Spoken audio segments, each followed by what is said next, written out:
Halo, perkenalkan kami dari kelompok 3. Tiga. Oke, perkenalkan nama saya Fajri Ari Nugraha. Saya Lia. Saya Bila. Saya Citra. Di sini kami akan membahas mengenai pemilu 1955. Jangan lupa ikutin keseruannya.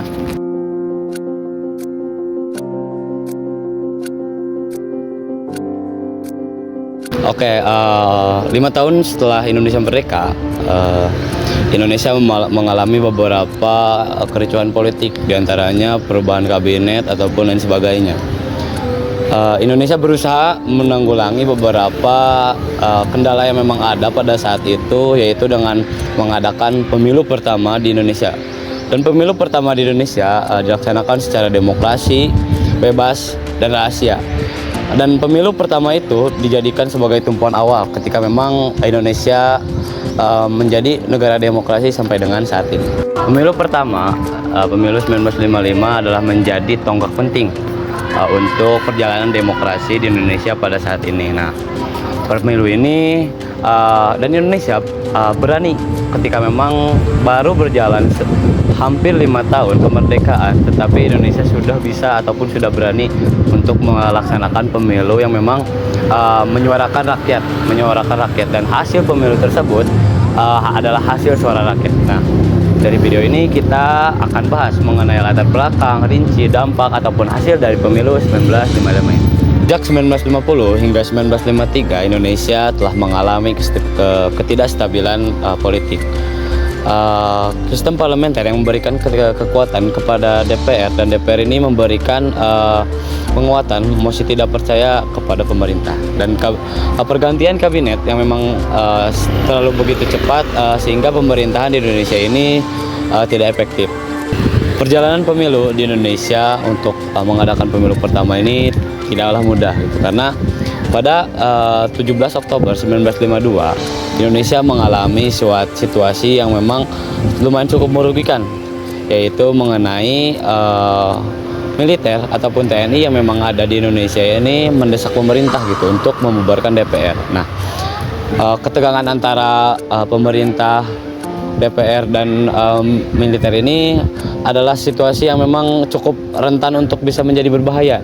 Namun untuk situasi ataupun konflik politik yang memang besar ini menjadi salah satu solusi gitu untuk pemerintah untuk cepat membuat ataupun menurunkan DPR ini, agar situasi ini menjadi solusi juga gitu, stabilisasi politik di Indonesia.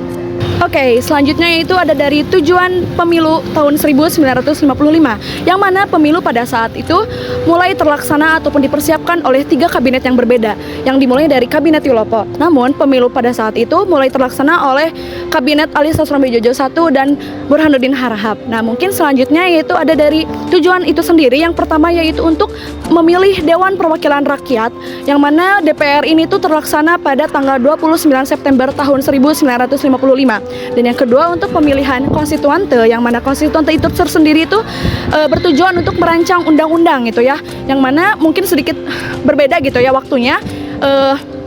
Konstituante itu tersendiri dimulai pada tanggal 15 Desember tahun 1955. Hanya berujung megah dan intens. Beberapa partai melakukan beberapa taktik, seperti rapat umum di kota besar, lalu ada hiburan rakyat, ada juga pembagian pamflet ataupun koran, ada juga yang door to door ataupun rumah ke rumah.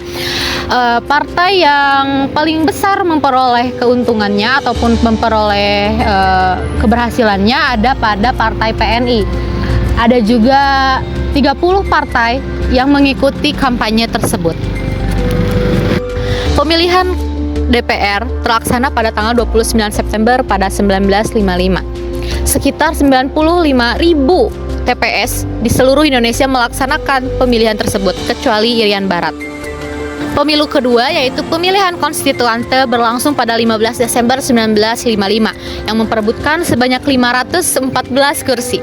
Karena pada saat itu Irian Barat belum bisa melaksanakan pemilihan karena minimnya sarana komunikasi dan keamanan yang ada pada saat itu. Pemilu 1955 memiliki dampak bagi arah politik di Indonesia. Yang pertama, legitimasi politik meningkat. Pemerintah dipilih secara langsung oleh rakyat. Yang kedua, fragmentasi politik semakin kuat. Tidak adanya partai mayoritas maupun kabinet koalisi yang lemah dan sering berganti. Yang ketiga, kegagalan konstituante.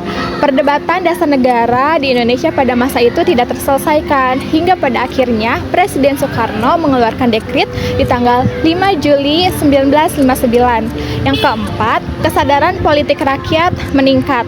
Rakyat semakin aktif dalam memilih, memahami partai, dan terlibat dalam republik.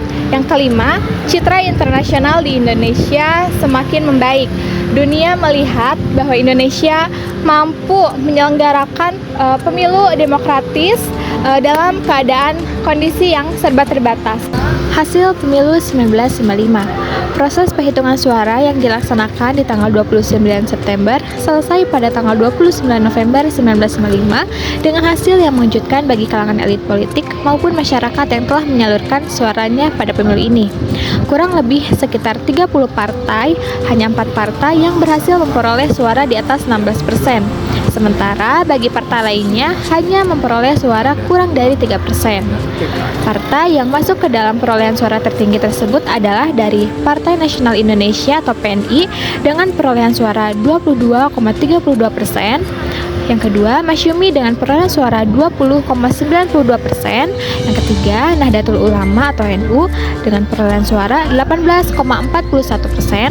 Dan yang keempat, Partai Komunis Indonesia atau PKI dengan perolehan suara 16,36%. Oke, kesimpulan pada video kali ini, pemilu 1955 adalah bentuk cerminan ketika demokrasi di Indonesia berjalan sampai dengan saat ini. Mungkin cukup sekian dari kami. Mohon maaf bila ada kesalahan kata. Semoga video pembelajaran hari ini bisa bermanfaat bagi kita semua.